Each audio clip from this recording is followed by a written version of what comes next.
A warm autumn rain pattered on the marble roofs of Rome, filling the air with freshness.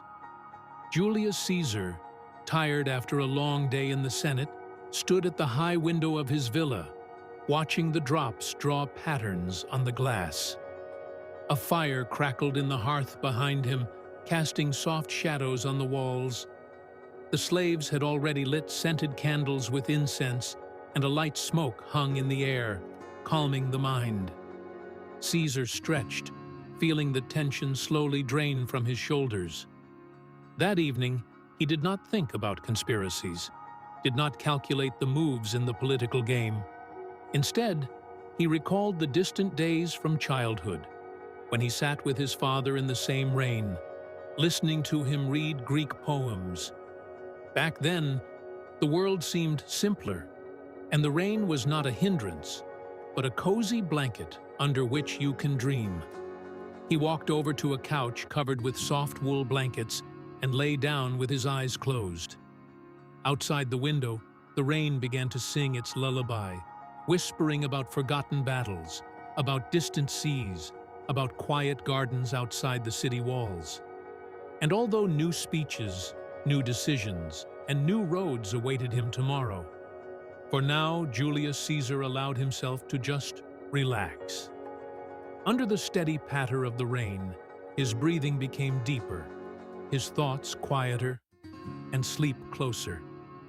And when the last candle burned out, the great commander fell asleep, lulled by the ancient rhythm of the rain falling on the eternal city. The rain kept pouring down, and in its monotonous noise, Caesar began to dream. He stood on the bank of a wide river, but it wasn't the Tiber. The waters were darker, and the air smelled of the sea and distant lands.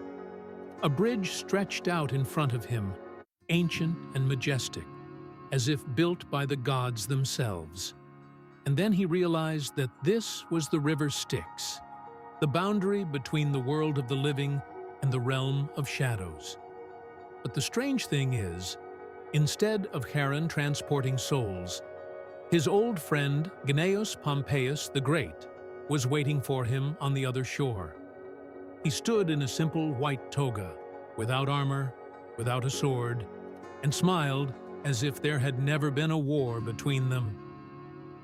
"You're tired, Julius," Pompey said, and his voice sounded like distant thunder. "But the way is still long. You will cross that bridge, but not today." Caesar wanted to ask what this meant, but at that moment, a heavy drop of rain fell from the sky, directly onto his forehead. He shuddered and opened his eyes. The bedroom was quiet, except for the rain still pounding on the roof. The fire in the hearth had almost gone out, leaving only warm coals. His heart was beating steadily, but in his sleep he felt something important, as if the gods had sent him a hint. Caesar rolled over onto his side, covering himself with a heavy cloak. "Tomorrow," he whispered. "I'll think about it tomorrow." Outside, the rain continued to sing its eternal song, lulling Rome and its ruler to sleep.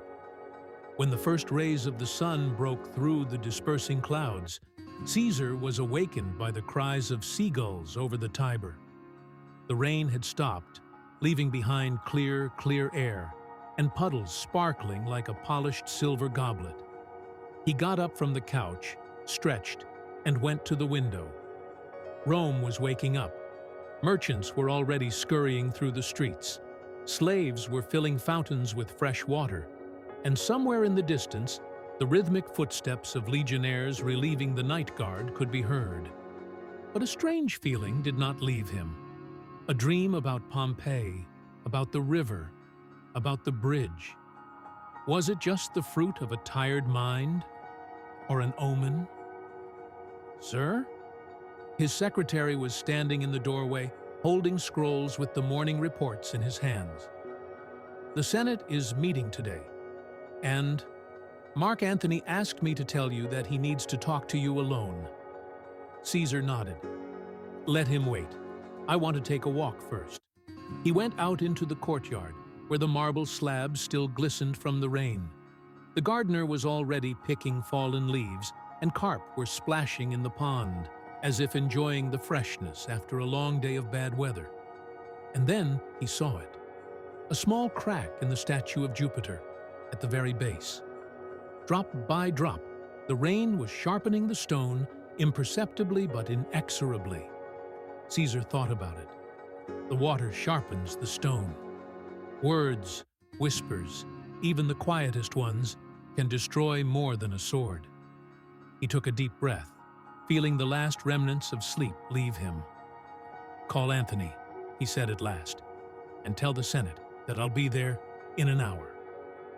Somewhere in the distance, a blackbird sang, welcoming the new day. But Caesar couldn't hear the rain anymore. Mark Antony was waiting for him in the shadow of the portico, shifting from one foot to the other. His usually confident posture was tense today, his fingers involuntarily gripping the hilt of his dagger. Caesar. He took a step forward, then hesitantly paused. Speak as you would on the battlefield, directly. Caesar squinted, catching a strange gleam in his colleague's eyes. Brutus was arguing with Cassius at the Three Dolphins Tavern yesterday. It's too hot, too much, personally. Anthony exhaled. They call you the king in a whisper, and you know what the Romans did to the last king. A door slammed loudly somewhere behind the wall. They both shuddered involuntarily. The Basilica of Aemilia smelled of incense and the damp wool of toga. Caesar was climbing the stairs when he suddenly noticed an old fortune teller, the one who once predicted his power over Rome. "Beware the Ides of March," she hissed, clutching at his sleeve with her bony fingers. He laughed, tossing her a handful of coins. "Death is afraid of laughing people, old woman." But when he entered the Curia, the shadow of the statue of Pompey fell exactly on his place at the podium, long and pointed, like a gladius. Scroll 3. The last ray. In the evening, he stood at the window again. The rain was returning, and the first heavy drops began to patter on the roof. "Will you order to cancel tomorrow's meeting?" "What is it?" the slave asked, lighting the oil lamps. Caesar ran his finger over the cold glass. "Rain is a bad excuse for cowards. But me?" Thunder suddenly struck, drowning out the end of the sentence. Lightning flashed somewhere behind the Capitol, and for a moment, in the reflection of the window, he saw a dozen shadows behind him with raised daggers. But when he turned around, he found only an empty bedroom. "And I'm not a coward," he finished quietly.